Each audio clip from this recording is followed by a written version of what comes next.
campanha para a manutenção do nosso grupo. Participe acessando nosso site. Olá, irmãos! É com imenso prazer que mais uma vez estamos aqui para lermos mais uma passagem do nosso Evangelho, o Evangelho segundo o Espiritismo. E abrindo esse Evangelho hoje nos caiu o capítulo 12, Amai os vossos inimigos. O item 5, os inimigos desencarnados. Então vamos ler para depois refletirmos um pouco. Então assim, ainda outros motivos tem o espírita para ser indulgente com seus inimigos. Sabe ele, primeiramente, que a maldade não é um estado permanente dos homens, que ela decorre de uma imperfeição temporária e que, assim como a criança se corrige dos seus defeitos, o homem mau reconhecerá um dia os seus erros e se tornará bom. Sabe também que a morte apenas o livra da presença material do seu inimigo, pois que este o pode perseguir com seu ódio, mesmo depois de haver deixado a terra.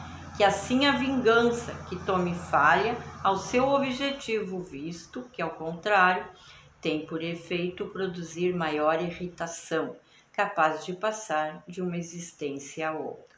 Cabia ao Espiritismo demonstrar, por meio da experiência e da lei que rege as relações entre o mundo visível e o mundo invisível, que a expressão extinguir o ódio com sangue é radicalmente falsa, que a verdade é que o sangue alimenta o ódio, mesmo no além-túmulo. Cabia-lhe, portanto, apresentar uma razão de ser positiva e uma utilidade prática ao perdão e ao preceito do Cristo. Amai os vossos inimigos.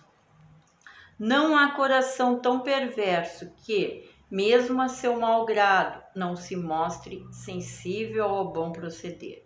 Mediante o bom procedimento, tira-se pelo menos todas as represálias, podendo-se até fazer de um inimigo um amigo, antes e depois de sua morte.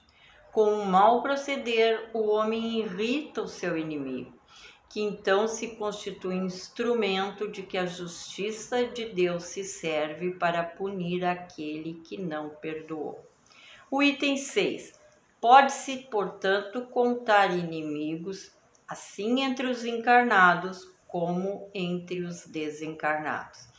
Os inimigos do mundo invisível manifestam sua malevolência pelas obsessões e subjugações com que tanta gente se vê a braços e que representam um gênero de provações, as quais, como as outras, concorrem para o adiantamento do ser, que por isso as deve receber com resignação e como consequência da natureza inferior do globo terrestre. Se não houvessem homens maus na terra, não haveria espíritos maus ao seu derredor. Se, consequentemente, se deve usar de benevolência com os inimigos encarnados, do mesmo modo se deve proceder com relação aos que se acham desencarnados. Outrora, sacrificavam-se vítimas sangrentas para aplacar os deuses infernais, que não eram senão os maus espíritos. Aos deuses infernais sucederam os demônios, que são a mesma coisa. O Espiritismo demonstra que esses demônios mais não são do que as almas dos homens perversos, que ainda se não despojaram dos instintos materiais, que ninguém logra aplacá-los, senão mediante o sacrifício do ódio existente, isto é, pela caridade, que esta não tem por efeito unicamente impedi-los de praticar o mal, e sim também o de os reconduzir ao caminho do bem e de contribuir para a salvação deles. É assim que o mandamento, amai os vossos inimigos, não se circunscreve ao âmbito acanhado da terra e da vida presente. Antes faz parte da grande lei da solidariedade e da fraternidade universais. Gente, interessante, né? Amai os vossos inimigos. E aí? O que nós fazemos nesse amai os vossos inimigos? Começou aqui. O item 5 nos diz: os inimigos desencarnados. Para termos indulgência, né, que ele diz, sejamos indulgentes com os nossos inimigos. E aí? Como é que nós procedemos quando alguém faz algo que nós não gostamos? Como é que nós procedemos? O que é a primeira coisa que chega até nós? Aquele sentimento de raiva. Nós ficamos raivosos, nós ficamos magoados com aquele que nos fez algo que nós não gostamos. Por quê? Porque mexeu em algo dentro de nós. E o que é esse inimigo desencarnado, esse inimigo que nós temos aqui? O que é esse inimigo? É alguém que mexeu em algo conosco, em algo que nós mesmos fizemos. Porque para nós fazermos alguém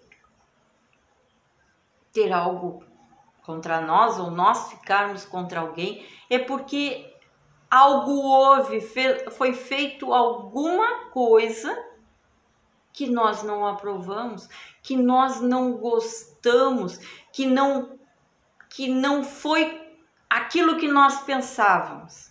E isso aqui que diz aqui, os inimigos desencarnados. Se nós tivermos inimigo aqui, inimigo encarnado, que é alguém que a gente não goste, ou alguém que nos fez alguma coisa que nós não conseguimos perdoar, que nós não conseguimos gostar, nós estamos vendo, nós estamos com ele aqui na nossa frente. Talvez na nossa frente, modo de dizer, né? Mas ele está presente, ele está que nem nós, com o corpo físico.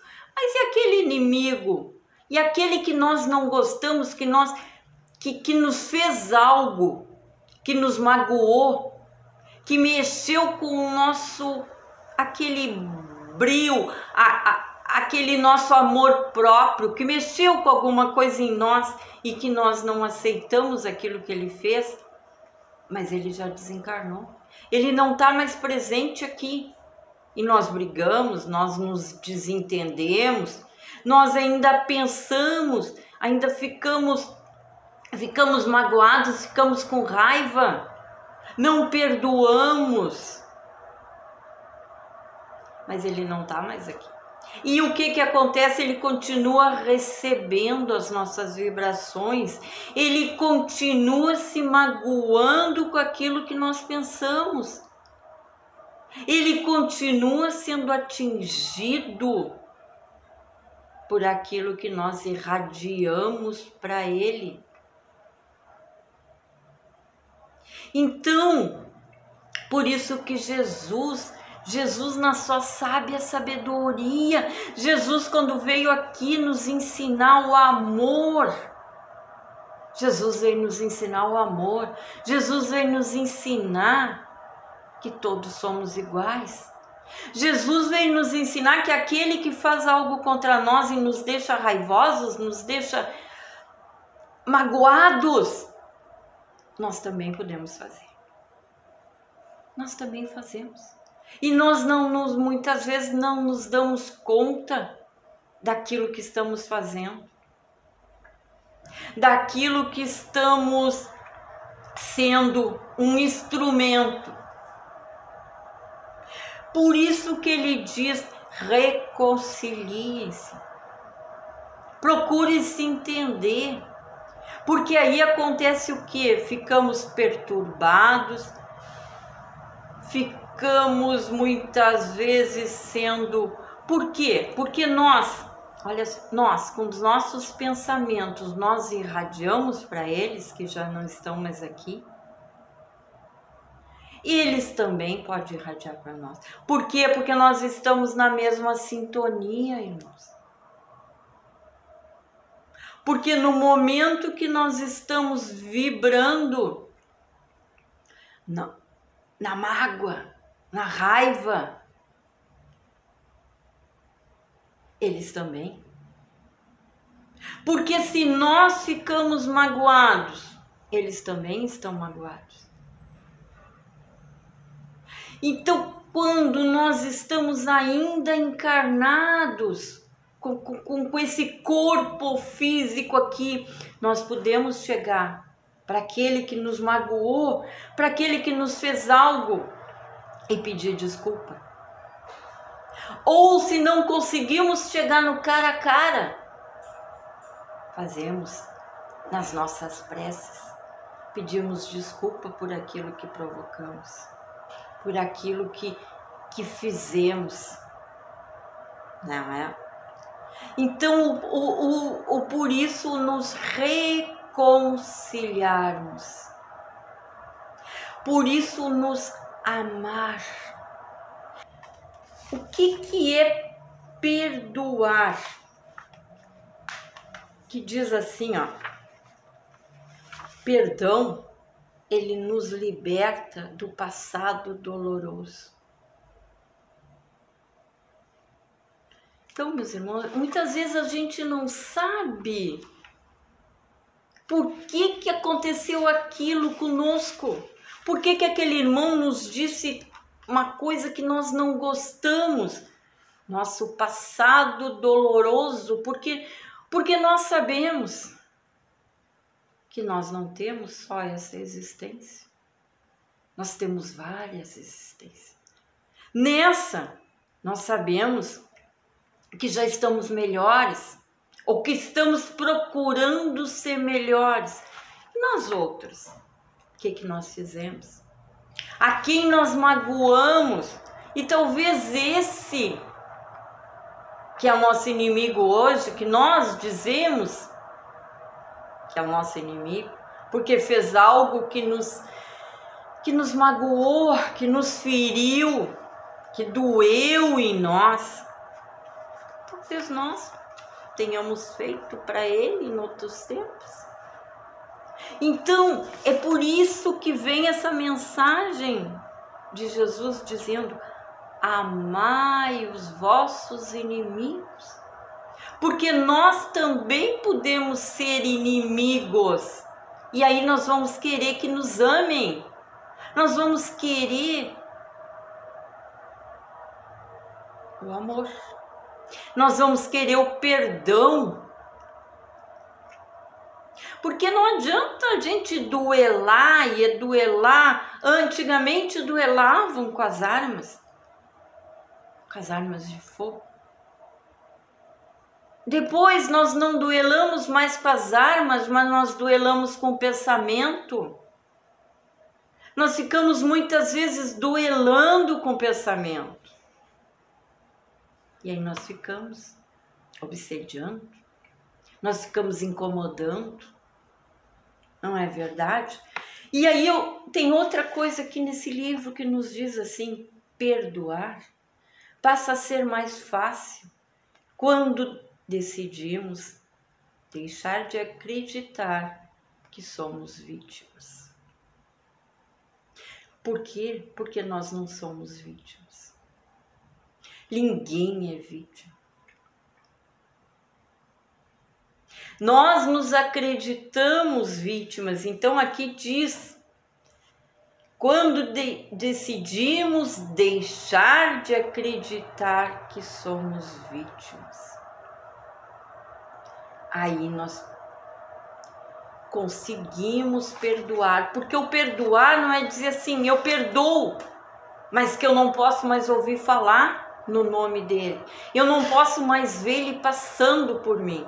Isso não é perdoar. O perdoar é o esquecer, é aquele fato não nos incomodar mais, é aquilo não nos afetar mais. Isto é o perdoar.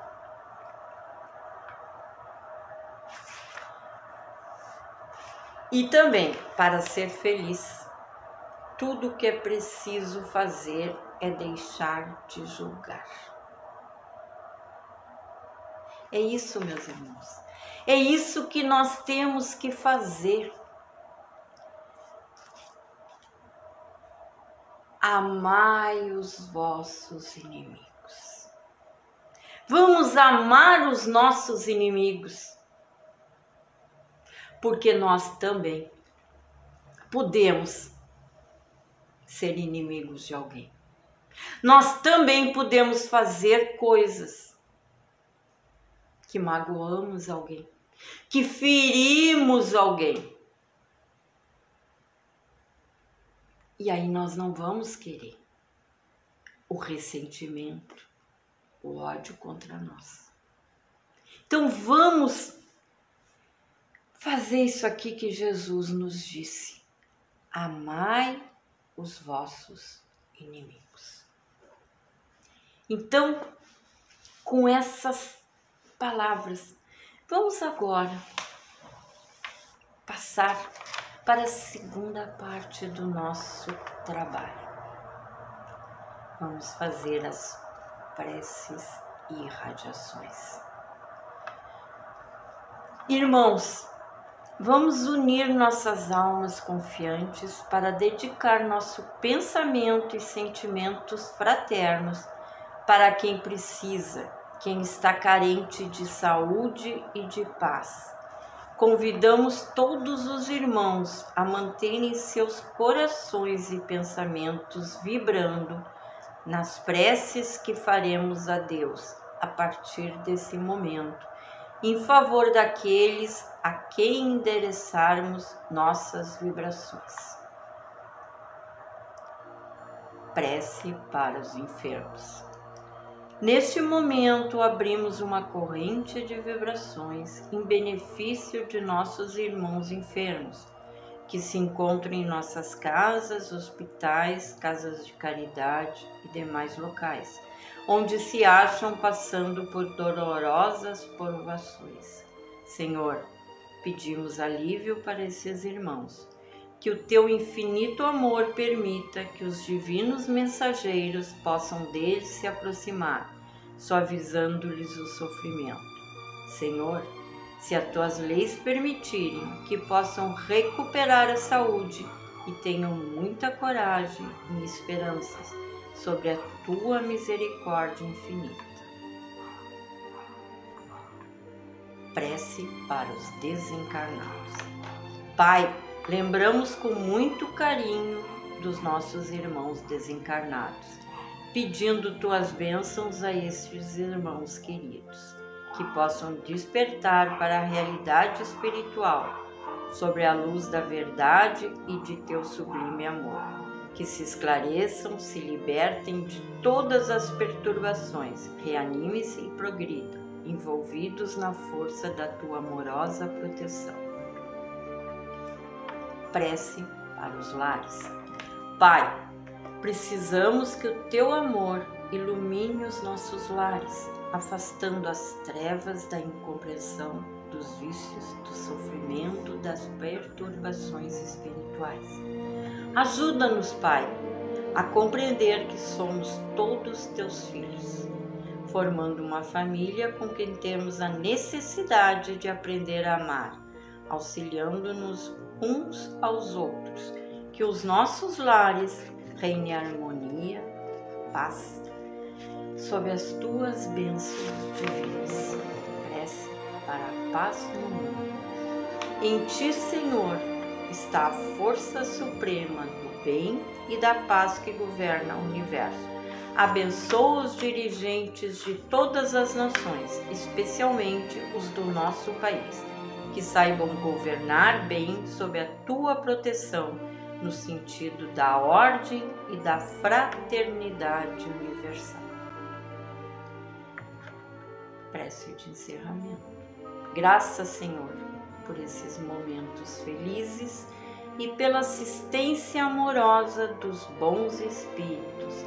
Abençoa-nos, seja feita a tua vontade, despede-nos da tua paz, que assim seja. Campanha para a manutenção do nosso grupo. Participe acessando nosso site